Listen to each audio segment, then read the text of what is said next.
Hello. I'm gonna be curled up today. Or try to be curled up as to the best of my abilities on this tiny desk. But tiny desk. Ooh, performance, singing. Okay, no. Doing a little bit of physical acting because at my core I am a theater kid, even though I haven't been in many productions. But I'm gonna get a little vulnerable. Just gonna jump right in. Recently I have had recurring visions of my death. I know, whoa, okay. But like or like it just me of me dying. Oh, my hip popped. Okay, but like it's just visions of me dying in quite violent ways by some unknown assailant in like the cafeteria or the library or something, like a public execution. And this is really heavy to talk about. I mean, I'm fine with it. I think personally, this is not the first time it's happened. And I should probably speak to a qualified professional about it. Maybe one day. Well, I don't have a therapist currently. Should probably get one or use the counseling center at the college that I'm at, but it's whatever. I'll do that eventually. But I think, where's my hat? Oh, I have my hat on today. Just like a boy. It's easy to dress like a boy when it's cold outside. Sorry, I gotta make jokes because I'll cry. I might cry anyway, but it's like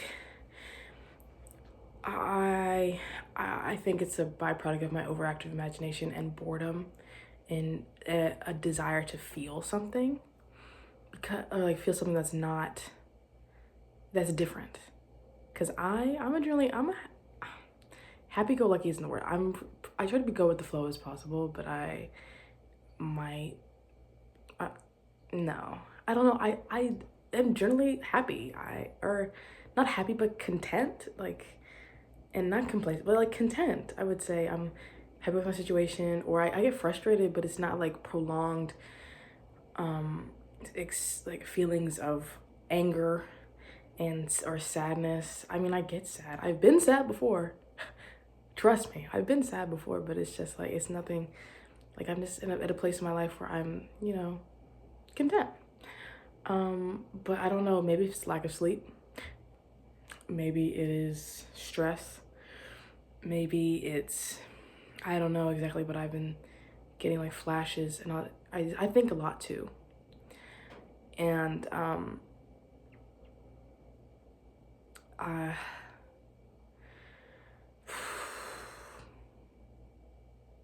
think a lot, and I just see, and I think I'm gonna unpack this like really well, I guess, but I think usually, okay, so the one I had last night that kind of like spurred this on was, it was me in the cafeteria, the cafeteria at, I don't like how this is fitting.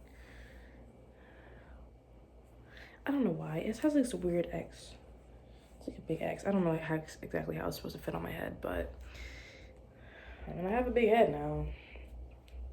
But anyway, I'll pay it. I'll lock in. But I was in the cafeteria, and then I just think just a person I don't know who just comes up and drags me away, and I'm kicking and screaming, and everyone's shocked, and no one's doing anything, and I just end up getting stabbed and I die. That's it. That's how it goes. Like, literally. Or like I get my throat ear to ear and I die.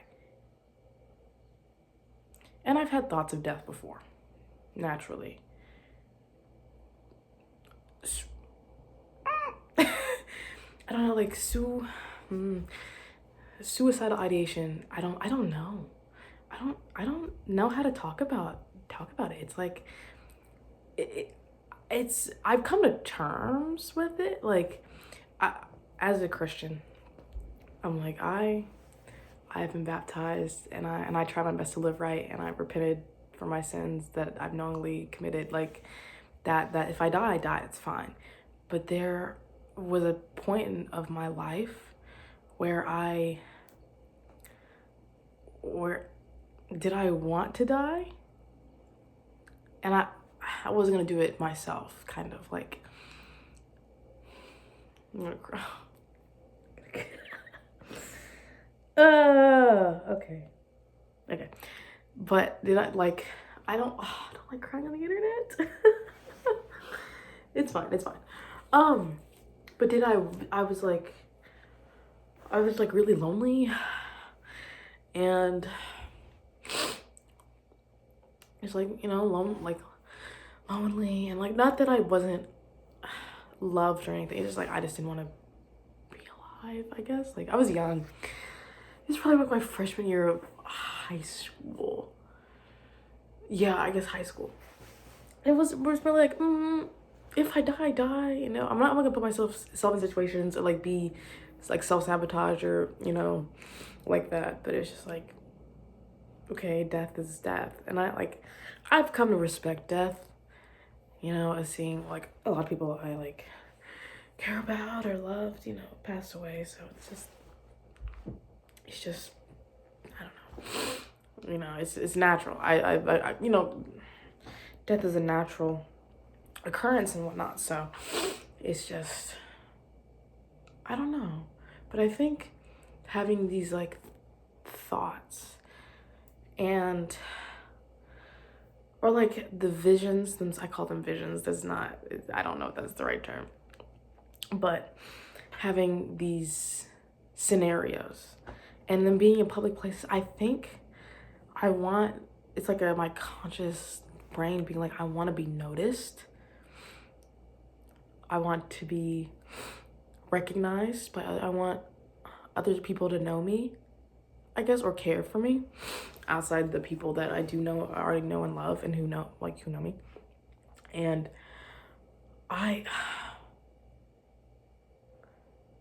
is it like my brain's conscious way of saying I want to be known, I want to be seen? I'm fixing my bed, sorry. You know, I don't know. I'm not sure. I say I don't know a lot, and that's okay. I don't know. Water bottle. I got it. I got it the other day. It's actually full. I need to drink water.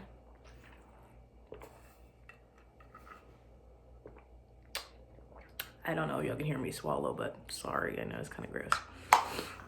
But it's like, it's like I want attention. And I don't ask for attention.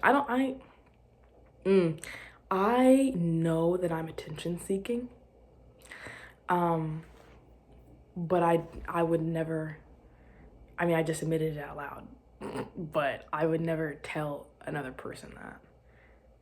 You know, no, who's gonna tell someone like, oh, some people are like, yeah, I love attention. And it's not that I love attention, I love the right attention. I like it.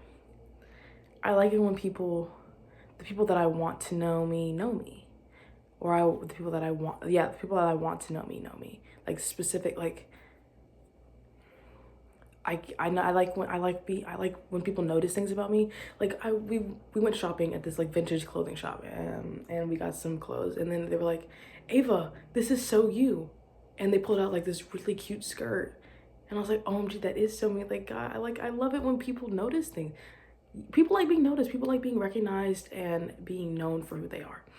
And I think getting to college, and I think I've said this before, but it's like there's so many people that I can't possibly know everybody, and that it's not scary. It's a little daunting, I guess. It's like in high school was small, so I didn't know everybody. I didn't know a lot of people's business. That's because I got a lot of information. People liked me. People knew me and trusted me to tell this information, for them to tell me information about them and stuff. And so it was it's just, I don't know. I don't know. I don't know why I'm having these visions of my death in such a violent and unexpected manner. And this has happened before. And but it wasn't this way, because the last time it was over this past summer. And I was thinking about, what if I don't know, what if I grew up and I'm trying to remember. Kind of like, what if I grew up and I maybe like had all the stuff that I've ever wanted, like kind of like dreamed of, or had like a good life, and then I get cancer and I die, and I wither away and die. It's not like that. It was like it was a slow burning, like just slow withering away kind of death, you know? And this is a fast, hard, painful experience of death. And that, I guess, speaks to my mindset.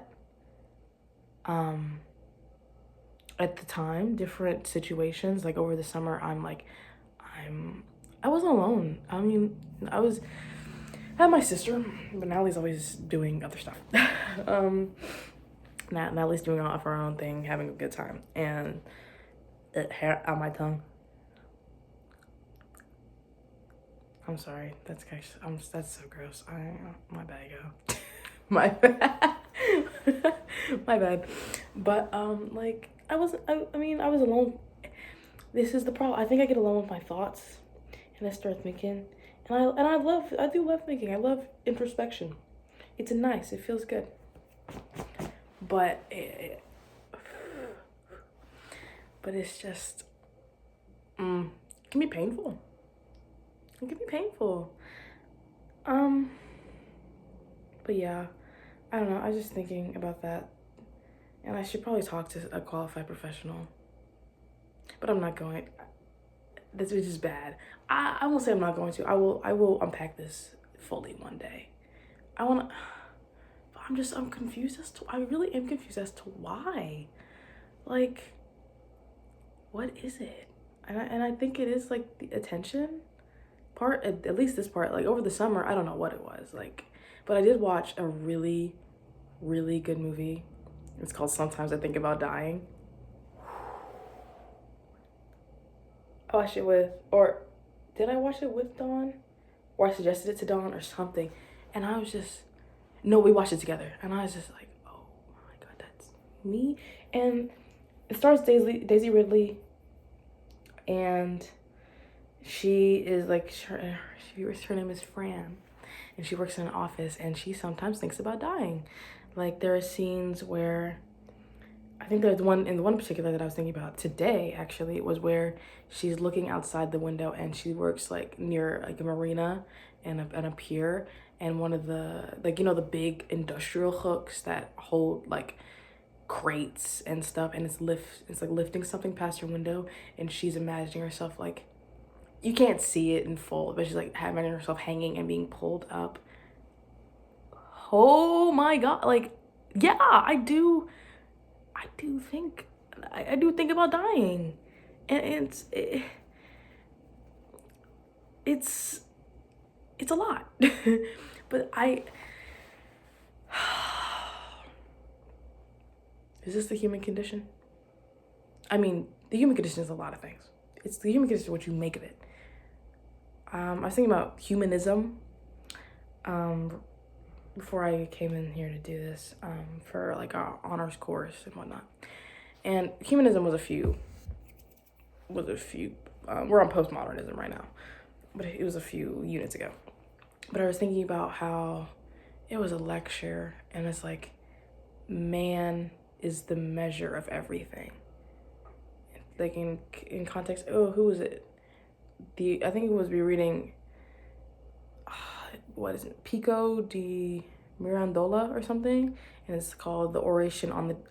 Is it the Oration on the Dignity of Man, or the Oration of the Dignity of Man, or something like that? And he's talking about like level. I think there's like levels of like we are. Oh, we're kind of condemned like a middle space, and you're above beasts, but you're below angels, and you kind of have the freedom to move between, and that's our superpower, like and then that man is the measure of all things, and that's where like the humanism part of like the Renaissance comes in, like talking instead of talking about God and Jesus and religion, talking about the I, me. Who am I? What am I? What do I do? What do I like? What do who is Ava? Who are you? Who are you? And that I remember the lecture, there was like talking about like Renaissance pieces and how they were man centered. How there's one piece where it's supposed to be seen at the eye level of like the average man. And so you're like staring at who with Jesus's feet. You're staring at Jesus's feet, and they have to look up. It's a whole thing. I can look through my notes if y'all really want to listen to me talk about that. But it's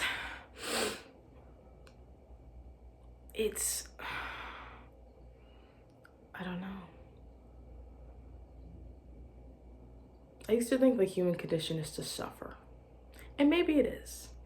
I recently reading, who's it, Soren Kierkegaard? No, Kierkegaard wasn't. Was Kierkegaard either or? Pause, I'm gonna get my backpack. And my trusty honors journal notebook. Oh, we got Marxism. We got Freud. Oh, shoot. We've got, Jean-Paul Sartre. Everyone calls him Sartre. Everyone calls him Sartre. It's Jean-Paul Sartre. Kierkegaard, The Individual and the Instant. This is by Professor Donna. Yeah, Kierkegaard was fighting, he was a Christian, like, philosopher. Never left Denmark. There's the gulf between experience. Yeah. Kierkegaard was the aesthete versus the ethic. And then what is truth?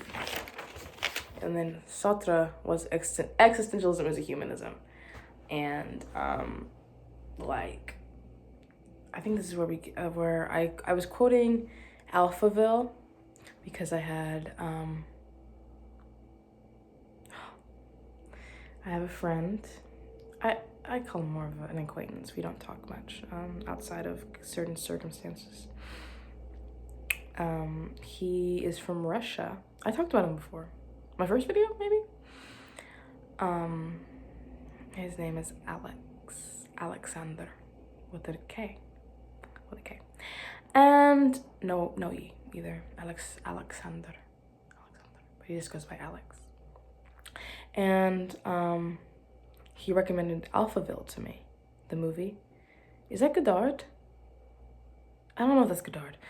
Jean-Luc. C'est le dîner. That's from Bluey, by the way. Bluey, time for dinner. Jean-Luc, c'est le dîner. I think that's how you pronounce that. C'est le dîner. Yeah.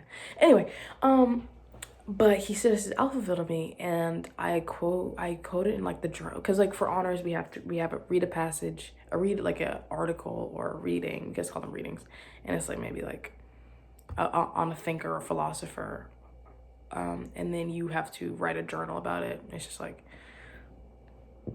they give us a prompt, and then you write and you quote and do all this stuff. Emily format, yeah, whatever. But in our discussion, I quoted Alphaville because we're talking about what was that? I think that was this discussion. Yeah. Because talking about existence is like you only ever exist now. You're only ever existing in the present. Because the quote is something along the lines of, No one has ever lived no one has ever lived in the past. No one will ever live in the future. The present is the form of all things. I think that's basically the quote.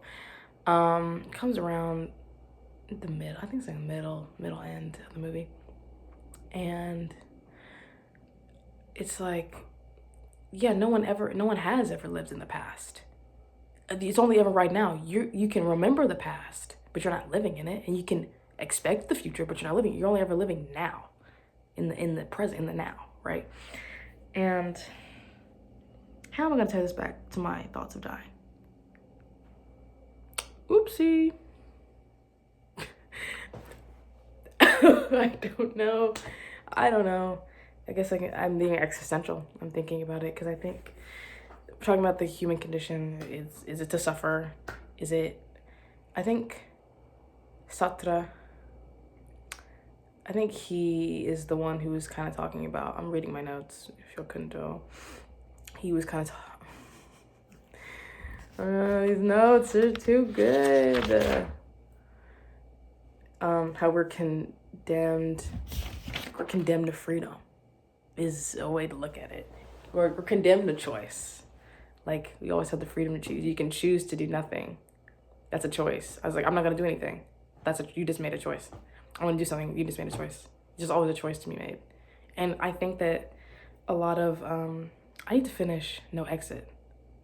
Cause I think, was it written? Maybe I have to call my computer real quick. Maybe it's on my honors tab. Nope, my goofing off. I got my goofing off tab. It's my bookmark. Yeah, No Exit by Jean-Paul Sartre. It is at play. It is 47 pages long. You can just look up the PDF. It's kind of formatted a little funky at times, but yeah, it gets the job done. I need to finish reading it. But it's talking about No Exit is basically these three people show up in hell. They die and they're in hell, and it's nothing how they expect, and it's basically the hell is what you make of it. Like, hell is your own personal hell would be, or like hell in and of itself is just your greatest discomfort magnified. Think of it being in it, because I'll read the first part, and it says, although many 19th century philosophers developed the concepts of existentialism, it was the French writer Jean-Paul Sartre who popularized it. His one-act play, No Exit, first produced in Paris in May 1944. See, it's literally what I'm trying to read is 19944. He didn't live that long. It's 1944. Is the clearest example and metaphor for this philosophy. There are only 4 characters: the valet, Garçon, Estelle, and Inez, and the entire play takes place in a drawing room, Second Empire style, with a massive bronze ornament on the mantelpiece. However, the piece contains essential germs of existentialist thought, such as hell is other people. As you read the play, put yourself in that drawing room with 2 people you hate most in the world. Guys. And I think, like, if you even once you're reading it, like, oh, okay, I get what's going on. I actually haven't finished it. I know there's supposed to be like a little plot twist kind of thing going on, like, oh, they lied about how they died, oh, just something like that. I don't know. I think that's what's coming. Just me though. Just me.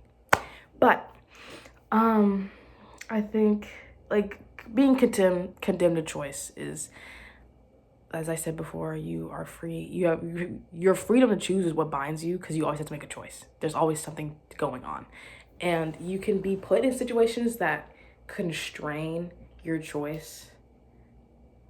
And this is the joke. We have a running joke, kind of gag about this lecture, because it's like, did that happen to you, or did you choose for it to happen? And it's so funny, but, like, genuinely, did you? But then we go move on to Simone de Beauvoir, who's talking about the second sex and women and feminism, and talking about, oh, like she it can I think that de Beauvoir really expounds on existentialist thought by applying it more to people, to human, like real life. Because existentialism is whew, my mind moves too fast for my mouth. My mouth can move pretty fast, but my mind moves faster. I apologize for tripping over my words. Actually, no, I'm not gonna apologize for tripping over my words. I'm gonna explain myself anyway. We're gonna get there. We're gonna get there, okay? No matter how many times I stutter or stumble or whatever. But de Beauvoir, I love. As much as I say I hate him, I kind of like the French language. I like the way I speak French. It's not as nasally. It's not as throaty. I mean, German's more of a throaty language.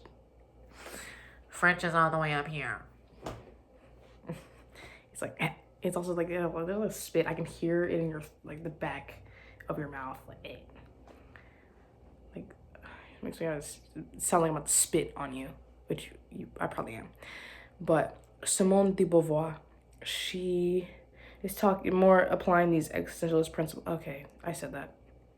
What was I saying? Oh, existentialism is really abstract to me. And I like how she puts it. Kind of applies it more to others, or to especially women specifically. And she's talking about, yes, we are condemned to freedom and condemned to choice. However, there are certain factors in society that constrain some people's freedom to choose, such as societal standards put on women, or like misogyny and how that affects women and their lack of choice, basically. And you can apply that to the LGBTQ plus community. You can apply that to Black people and racism and white supremacy, like any oppressed groups, marginalized communities. You can usually apply that to, because something is constraining their freedom to choose who they want to be, what they want to be, which I think is very powerful. And so I'm gonna tie this back into why I'm thinking about death. I maybe subconsciously am choosing to think about this. I'm choosing to think about dying as an escape from something else. I don't know what that is. But I will try to figure it out. Because I'm not thinking because I'm trying to escape from something else. I think I may be thinking about death in a way to get to the root issue. Like, it's guiding me. It's ooh. I just had a thought. When, spoiler alert for The Haunting of Hill House, I just thought a really good thought.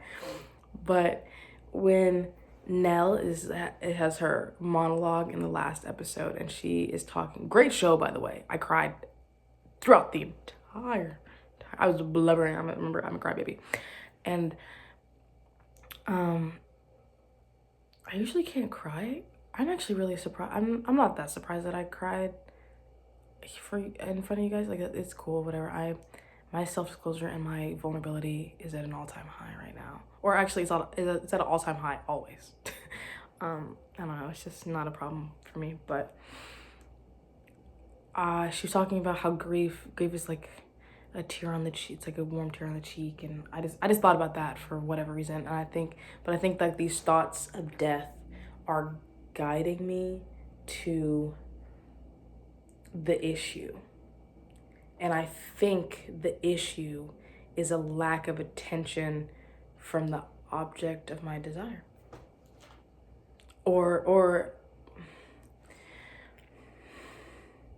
is it? Maybe. I think it's just like I want someone to care. I want someone to care genuinely. And I have friends who care. But they're never in these visions. I'm with someone else, or I'm with some people who don't know me. This earring is really moving, and this one is not. Is this in all the way? Yeah, it's in. Interesting. Okay. Anyway, I want someone to care. I think that's it. I think that's the root of the issue. I want someone to care. And no, I think we got there. I think we're good. Not that we're good. I don't want to think about myself getting sliced and diced red wedding style. That's literally how it went, like in my head. That's how I kicked the bucket. No, I don't want to do that. I don't want to die that way. I want to live. My great grandma is Miss Justine is how old? Let's do this, man.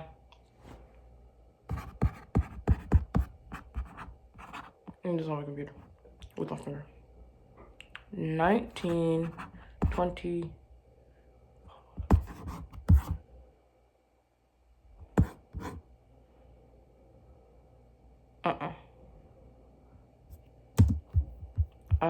I'm checking my math. I'm before I say anything. She just turned. Her birthday was in yeah, she's 95. I was about to say she's 95 years old. Cause she just turned 95 in July. But I want to live to, and she's still kicking it. I just saw her on Sunday. Love that lady, genuinely.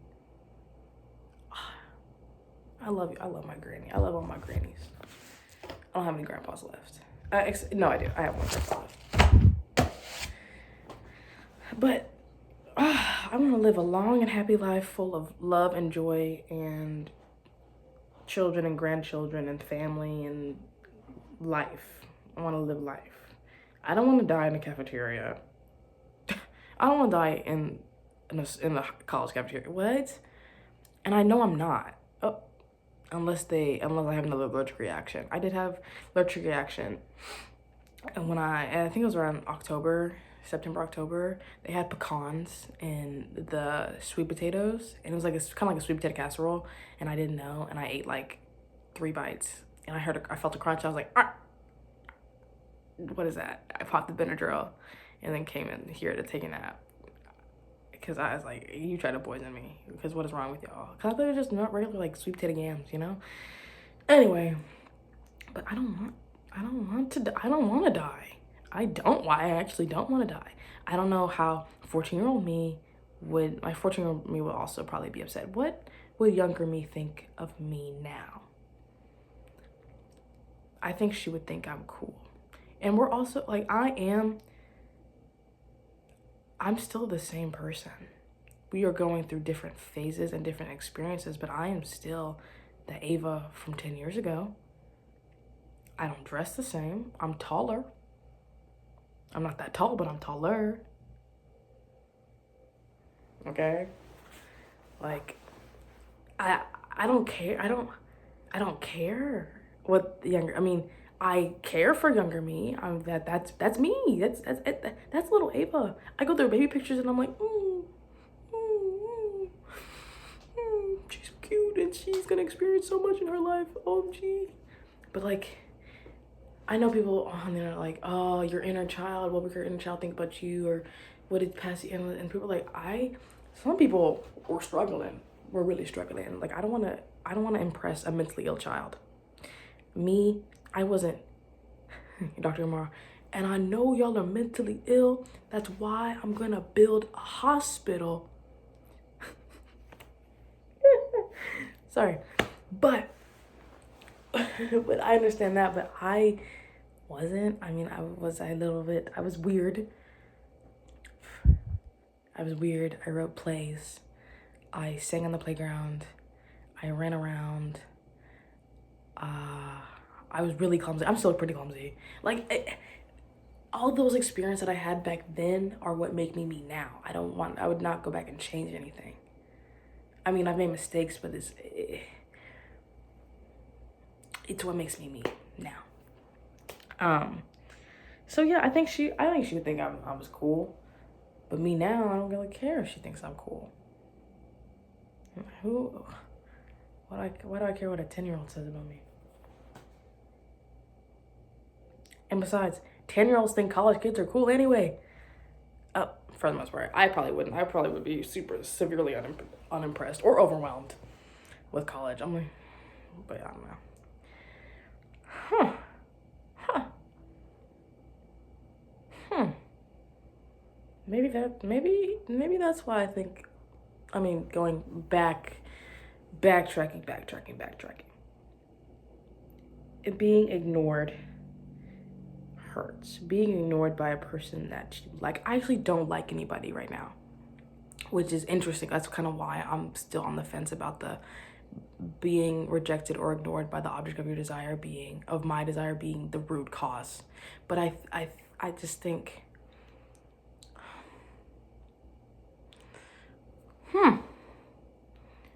thinking about dying in a public place in front of people in a very dramatic fashion.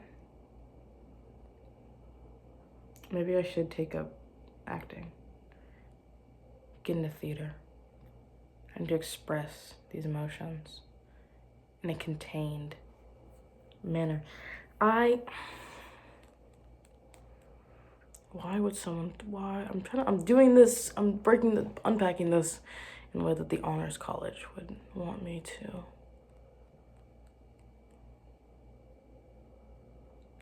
I'm thinking about dying in a public place with plenty of people to watch in a dramatic fashion.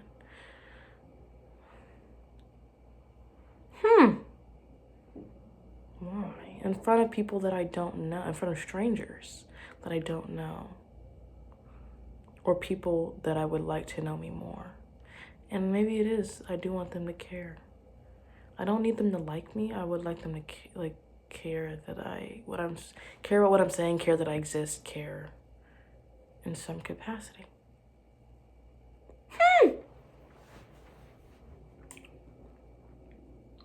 It's making sense to me. But I am also the person who's having thoughts of them dying in a public place full of strangers. So maybe it doesn't make sense to y'all.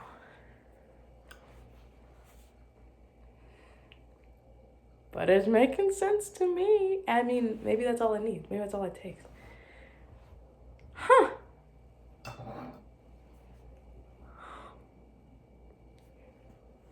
should probably take this stupid head off. OMG, head. Bald. Oh. I feel a bit better. A quick cry never hurt anybody. Stretch. I gotta go to the gym. I skipped the gym this morning. I was too sleepy. It's only cardio day. I'll just get on the bike and I'm on the treadmill. Tomorrow's pull day. Pull day is one of my favorite days because that means I get to use the full body row machine. They're gonna put me on the rowing team in a few years, yeah, for the Olympics. You didn't know? I mean, that's not true at all. I probably have terrible form compared to those girls, but it's fun to me. I always go on the highest setting, which is 10, like the hardest, because it's just gotta get the. I've seen people like pull up to here, and then kind of like, but I'm like, I try to be like full, like I get everything engaged, like legs, and I just pull, and it goes. When my legs straighten out, it just pulls. I'm talking about working out. I have nothing more to add. I'm just gonna ramble. Oh my gosh, gotta stretch. I feel a lot better. I feel a lot better. Thank you, guys. Thank you for giving me the opportunity to be myself and to be vulnerable. And yeah, man, that kind of felt good. Oh, wow. I gotta go finish editing an essay. I don't have to do much. I just gotta talk about Plato and Walker Percy and how they view. I made up the the prompt. It was me. I wrote it. I know what I'm talking about for the most part. And We're talking about Plato's Allegory of the Cave, and then Walker Percy's Loss of the Creature, and how each philosopher, thinker views a person's responsibility to others, to themselves, in regards of like education or like disseminating information. Dissemination of information. Is that a good podcast name? Dissemination of it. Semination sounds like semination, and semen's gross. Boys are gross. I've gathered. Boys are so freaking weird. Boys are so odd. Last night I went to Night Cafe because I'd gone to the library to lock in, and I did lock in. I got some work done. Or I got 2 assignments that were like kind of pressing. Got those done, and then I went to Night Cafe to get another cup of tea. I'm becoming a tea drinker. I have tea littered all over. I have a lot of tea to drink before I leave here, which is fine. I love tea. I might go make some once I'm done filming this video. But I went to go get some tea and drink my tea and edit my essay and listen to music. I mainly just drank tea and listened to music and people watched. And I ended up people watching Alex and our little friend, the boy from Kyrgyzstan, Sanjor. And I gotta pick all of this hair out of here. It's not even like all hair, it's like lint too.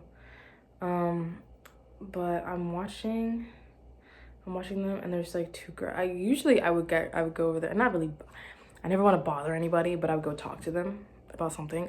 I usually just make up something on the spot. I'd be like, hey guys, what's up? How y'all doing? What do you think about this? Or any movie suggestions or whatever. But there are 2 girls with them. And one is Sandra's his new boo. I'm speculating. Allegedly. Who alleged that? I did. Me, but they're always like together now. I'm like, okay, I see you. I see you. She's cute. She's real cute. And then I don't think that was Alex's girlfriend. I think Alex's girlfriend was brunette or something, but I would have gone to bother them. I was like, nah. But we ended up leaving the cafeteria at the same time. It was just Sanjor and Alex, they left, and they were walking in front of me, and I was like walking out, listening to my music, really get into it. And they opened the cafeteria door. It was Alex first, and then Sanjor. And he opened the door for me. I was like, thank you. And then, but he was like on my right, holding the door open, and Alex was on my left. And I kind of like look up at Alex and go, hey, because I saw Alex in the library. He waved at me. He waved at me first. I was walking to like my study room. So we have individual study rooms on the 2nd floor. 2nd floor, best floor, by the way. Quiet floor. Amazing. But he waved at me first, which was really sweet. If he didn't have a girlfriend, #would, but he has a girlfriend. So I'm a chill, but also I don't need to be talking to boys or thinking about boys. And again, boys are weird, as I'm gonna get to that in this story. But he kind of looked, because they're both taller than me. They're both like 6'2". I'm 5'4". They're about 6'1", 6'2". And so which reminds me of a different story about them, but I'll say that later. Say my piece. But Alex like is clearly looking over my head to look at Sanjur, and he's kind of smiling and kind of like side eyes me and side eyes. I'm like, kind of like, and I'm walking fast. I walk fast anyway. My legs are kind of like relatively long, so I'm pretty well proportioned, I think, but I have long strides. And so I am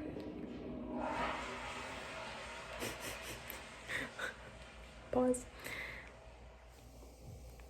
Anyway, I have long strides. It's not even that I have long strides. When I was running a track, I had long strides. When I walk, I have long strides. So I'm like booking it, I'm getting it. And their dorm is right across the street from the cafeteria. Really convenient, if you freaking ask me. Right across the street from the cafeteria, and then mine is like all the way. So I'm booking it. It's also cold. I'm huddled up. But he's like, I can tell that he wanted to say something, and he kind of like laughed or chuckled, and I'm like, I know you're not laughing. And the thing, I'm not insecure. I'm not insecure. I make that a point to not nip that in the bud, because insecurity is so ugly. It's like it's a nagging thing, and it's disgusting to me. Not the insecurity is disgusting when it's on a person. It's just like, to me, I feel icky. I'm like, oh, why do I feel like that? Not for me, dog. Not for me. But I was like, I kind of like laughed on my way, but I was like, boys are so weird, because I could kind of tell that I don't know if he's like assuming that I'm thinking about them or thinking about, because I never want to seem like I'm chasing a man, although it's like coincidences. Like, I did get up and it was like 10 o'clock. It was just about 10 o'clock. And so I was like, it's time to leave. Like, Night Cafe ends at 10. I mean, they're not going to kick you out, but they're starting to clean up and they're clearing out. So I'm like, I'm going to go. And it just so happened to be at the same time as they, and I think that he was like, oh, is she following us? That's kind of cute. That's funny. Ha ha ha. You know? And I never want to seem like I'm chasing a man. That's so embarrassing. My mama told me to never chase a man. And for 2 weeks, I ignored her. And then I woke up one day and I said, Mama, you were so right. Mama, you were so right. So never chasing a man again. Or, nah. If he's worth it, he better reciprocate. We better be chasing each other. Because being a solo, he's... And it's just me walking behind him. Nah. Like, no. Ugh. But yeah, I kind of like, he let a little chuckle. And I'm like, I smiled at him and I kept walking. Boys are weird, guys. I don't know what was going on in his head, but I don't know. But yeah, I just think I think we did it, God. We did it, Joe. No, we didn't. I mean, you didn't. I did. We did it. I kind of like unpacked and figured this out. But I just want to thank you guys again for letting me be vulnerable and cry a little bit. I mean, I wasn't. It felt good. It felt good to a little cry. It felt good. But I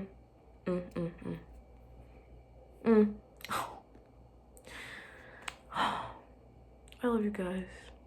How many? There's like 12 of you guys. Perfect family size. Wait. 12 plus me is 13. How many members are in 17? 13. We are perfect. We are perfect. We are one. We are family. Okay, I'm gonna go. It's too early. It's just too early. It's never too early to brew some tea, but it feels like it. It's not even down yet. But I'm gonna do something productive, like finishing that stupid essay. Yeah, but goodbye, lovelies. Thank you for letting me ramble and rant and cry.